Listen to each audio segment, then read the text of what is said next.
Hey, what's up guys, Ravenclaw here, and how's everything going? In Argus have been about, what, 2 weeks now, and hopefully you guys have been keeping up with the quests and killing rares and doing all the other stuff that Argus has to offer. Myself personally, I've just finally caught up with all the quests and side quests, and I've been smashing out the invasions. Now the invasions are pretty cool. Like once you do the invasions, you get the waystones and all that jazz, and then that way you can do the greater invasions for a 930 piece drop. That's pretty cool. But this is not why we're here. We are going to talk about what's coming out next week. The first thing I'm going to talk about is class changes. No, not class changes, class buffs. And us hunters got a bit of that love. So, first things first. Let's talk about what and who is getting a buff. Starting with the hunters. So, the hunters, the two specs that are getting buffs are Beast Mastery and Survival. I've got my notes to the side here, so that's why I keep looking over. Beast Mastery, blanket buff, 6%. That is pretty cool. Beast Mastery, myself personally, I feel is doing quite well in the damage area. PvP side, not so much. I'm not saying damage wise, I'm saying just the playstyle. It's not really there in my opinion. Survival is getting a blanket buff of 5%. Now that is pretty cool. Survival really strong in PvP. I'm probably not going to say too much in PvE. Now I haven't been in a PvE situation with Survival yet, so correct me if I am wrong. Now let's go through the other ones just quickly so you are aware. Death Knights, Frost 4%. Demon Hunters, as if they need any more freaking damage, but Havoc got another 3% buff. Feral Druids. Guys, Feral Druids in 7.3 got a massive blanket overhaul damage buff of 33%. Now they're getting an extra 2% because 33 just isn't enough. Next, Monk, Windwalker, 9%. Monks are already crazy in the PvP world, and having a blanket buff of 9% is nuts. That is crazy. Assassination Rogue, 5%. Outlaw is 6%, and Subtlety is only 1.5%. Oh, and once again, enhancement, Shamans need more damage because, you know, they just need it. 3%. Alright. That is pretty much the only thing that's happening to the classes that I'm aware of. I will keep you updated. But next week, guys, we've got a lot happening next week. What is happening? Firstly, the new quest line, the end of the story, comes out. I will link a sort of a quest tree up on the screen now. That way you have an idea of where to go and what to do. Link will be in the description of to the Wowhead website where you can check out all these things too. If you guys would like a full comprehensive guide on Argus, especially for people that haven't been to Argus yet, or you know, would just like to see if they've missed anything, let me know down below and I will be happy to put one together and sort of illustrate it and all that jazz. But next thing, what else have we got? We're going to unlock the Kil'jaeden and Terrace world quests and the Western Macquarie world quests. That's pretty cool. I've been finding the new zones not too bad. They're a lot better than what I thought they would be, to be honest. They are, at the moment, because I don't have anything content-wise to do, all I'm pretty much doing is farming rares and looking for chests. I don't know about you guys, but that's pretty much all I'm doing. Between PvP, I go to Argus and just run around the world looking for stuff to do. The one thing I really love about Argus right now is the teleporting system. I wish they would say, you know, time to retire the Griffins and put in this technology on Azeroth. That would be so much better. Plus I love the little animation when you click on the thing, you disintegrate into nothing and then fly away. That's pretty cool. Okay, so the class hall mission upgrades, so you get the Macquarie equipment and the missions, so that's not bad if you are, you know, keeping up with your class hall. There is a class hall quest line as well. I'll link that on the screen right now. So keep on top of that too. It does bring a few bits and pieces along with it. What else have we got? Access to 7.3's non-raid content, such as the new dungeon.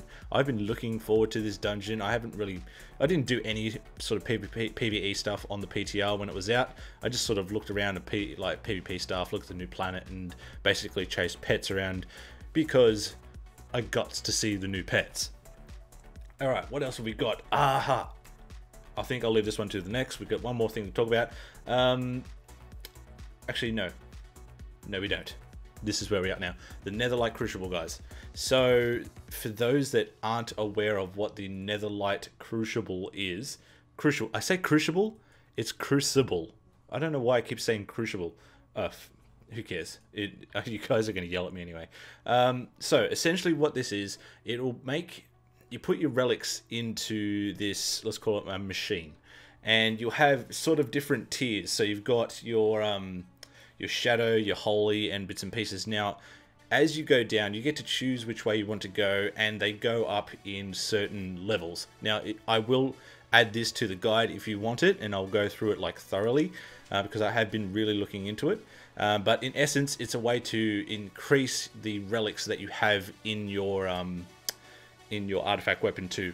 Speaking of which, we do go up another level in our artifact knowledge, and once you go into the Netherlight Crucible, you will bust yourself up, and you really get to open up your artifact weapon a little bit more.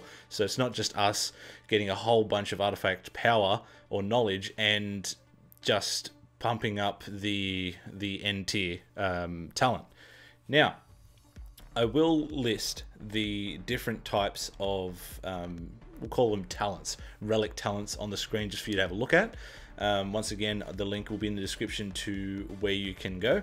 Now there is a chance to get what sort of like a random trait. This will sort of apply to the particular relics that you have in the Crucible, but next week you'll be able to get up there and have a look. Now, in order to unlock the called the NC, you need to have finished the entire quest chain. So that will be including the ones that come out next week. So I would tell you guys now just to scour Argus and all 3 continents to have a look and see what, see if you've missed any breadcrumb quests or anything like that.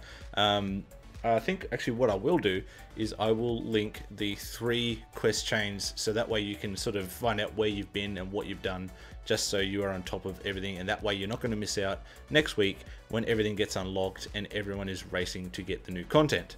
What about the PvP scene? So there's nothing really to sort of go on in the PvP scene. I've been doing a lot of testing, not so much testing, but practice with my BM, and I feel like I'm at a point now where I can, that's why I'm basically doing this sort of in the background, is in my BM spec. I found another way to sort of make BM more effective in arenas and in PvP. Now I know you guys have been asking for a, more just random bit like battlegrounds, and talk about the spec, what can you do, how do you stay alive, things like that. I will do that next one will be coming out, and I think I'll just do them every so often. It'll just basically be me talking about what's happening in what I'm doing, and what you guys can expect, more so for people that are new to the spec and would just like to, muck around in BGs if you guys aren't as competitive as I like to be sometimes. Other than that, there isn't much else that we really need to sort of focus on for next week. We're still in the new season of PvP.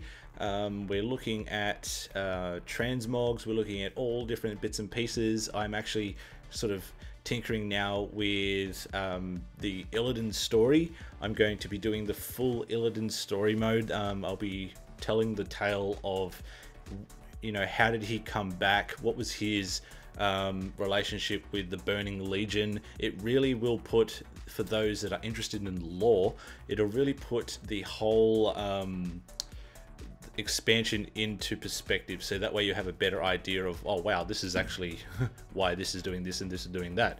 Other than that, we're going to talk about the history of the hunter. We'll go right back to vanilla and see what we've lost, go down memory lane.